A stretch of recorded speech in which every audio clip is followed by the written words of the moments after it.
Hi hello 3S ഫാമിലിയുടെ പുതിയൊരു വീഡിയോയിലേക്ക് സ്വാഗതം. ഇന്ന് നമ്മൾ ഉണ്ടാക്കാൻ പോകുന്നത് നമ്മൾ അമൃതം പൊടിയിലെ കുഞ്ഞു വാവയെല്ലാം കഴിക്കുന്ന ആ അമൃതം പൊടി വെച്ചിട്ട് നമ്മൾ ഹൽവ ഉണ്ടാക്കാൻ പോവേനെ.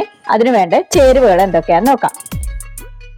എള്ള്, അണ്ടിപ്പരിപ്പ്, നെയ്യ്, വെല്ലം, പഞ്ചസാരയും ഏലക്കായും കൂടി പൊടിച്ചെടുത്തതാണ്. ഉപ്പ്, മധുരം ഒന്ന് ബാലൻസ് ചെയ്യണമല്ലോ, അതിനു വേണ്ടിയിട്ടാണ്. തേങ്ങാപ്പാല്. നമുക്ക് ഉണ്ടാക്കാൻ തുടങ്ങിയാലോ. നമുക്കൊരു പാത്രത്തിലേക്ക് 2 കപ്പ് അമൃതം പൊടി ഇട്ട് കൊടുക്കാം. 240 ml കപ്പാണ്. 2 കപ്പ് അതിലേക്ക് ഇട്ട് കൊടുക്കാം.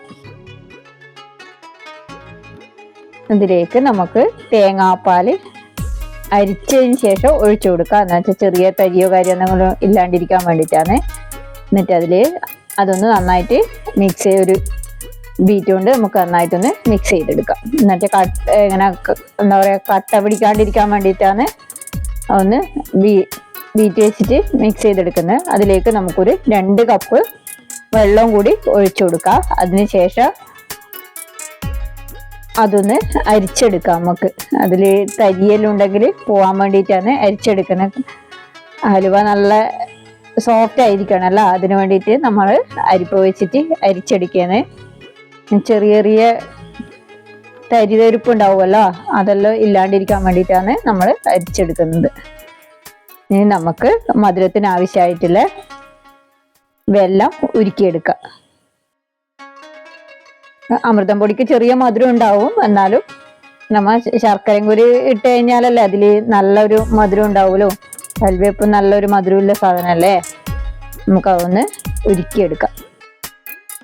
ഉരുക്കിയതിന് ശേഷം നമ്മൾ അതിലേക്ക് ഒന്ന് ചെറിയ ചൂടോടെ അതിലേക്ക് ഒഴിച്ചു കൊടുക്കുകയാണ്. എന്നിട്ട് അതൊന്ന് നന്നായിട്ടൊന്ന് മിക്സ് ചെയ്തെടുക്കുകയാണ്. നമുക്ക് അടുപ്പത്തോട്ട് വെക്കാം. എന്നിട്ട് ലോ ഫ്ലെയിമിലിട്ടിട്ട് നമുക്കതൊന്ന് നന്നായിട്ട് വേവിച്ചെടുക്കാം. നല്ല കുറുക്കിയെടുക്കണമല്ലോ.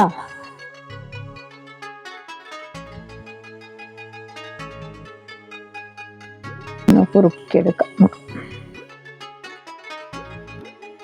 ചെറുതായിട്ടൊന്ന് കുറുകിത്തൊക്കെ തുടങ്ങുന്ന സമയത്ത് നമുക്ക് അതിലേക്ക് ഏലക്ക പൊടിച്ചതും ഏലക്കയും പഞ്ചസാരയും കൂടി പൊടിച്ചെടുത്തതാണ്, അത് അതിലേക്ക് ഇട്ട് കൊടുക്കാം. മധുരമെല്ലാം ഒന്ന് ബാലൻസ് ചെയ്യാൻ വേണ്ടിയിട്ട് ഒരു നുള്ള് ഉപ്പും കൂടി ഇട്ട് കൊടുക്കുന്നുണ്ട്.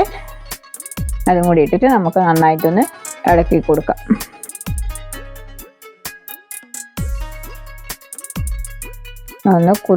ഒന്നുകൂടി കുറുകി വരുന്ന സമയത്ത് നമുക്കതിലേക്ക് ഒരു 2 ടീസ്പൂൺ നെയ്യും കൂടി ഒഴിച്ചു കൊടുക്കാം.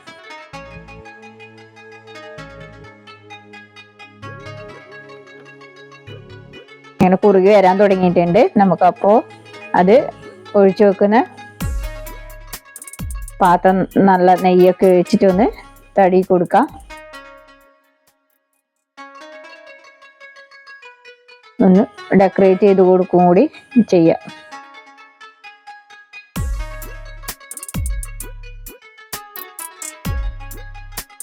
പെട്ടെന്ന് ഇളകി വരുന്നതല്ല, അതിനാണ് നെയ്യ് ഇട്ട് കൊടുക്കുന്നത്. അതിൽ കുറച്ച് എള്ളും അണ്ടിപ്പരിപ്പും വെച്ചിട്ട് നമുക്കതൊന്ന് ഡെക്കറേറ്റ് ചെയ്തെടുക്കാം.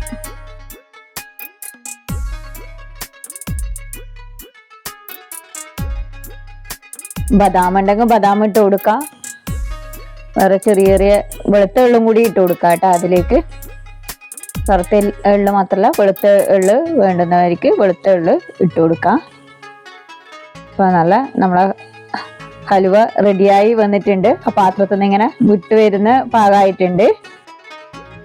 അപ്പോൾ അത് നമുക്ക് നന്നായിട്ടൊന്ന് ഇളക്കിയെടുത്തതിന് ശേഷം നമുക്ക് നമ്മുടെ പാത്രത്തിലോട്ട് ഒഴിച്ചു കൊടുക്കാം.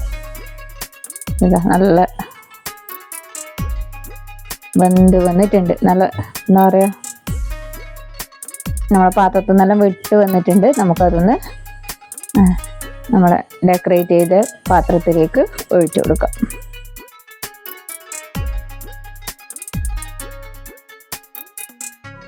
നോർമൽ ടെമ്പറേച്ചറിൽ നമുക്ക് നന്നായിട്ടൊന്ന് തണിഞ്ഞു വരണം. അതിനുശേഷം നമുക്കൊന്ന് കഴിച്ചു നോക്കാം.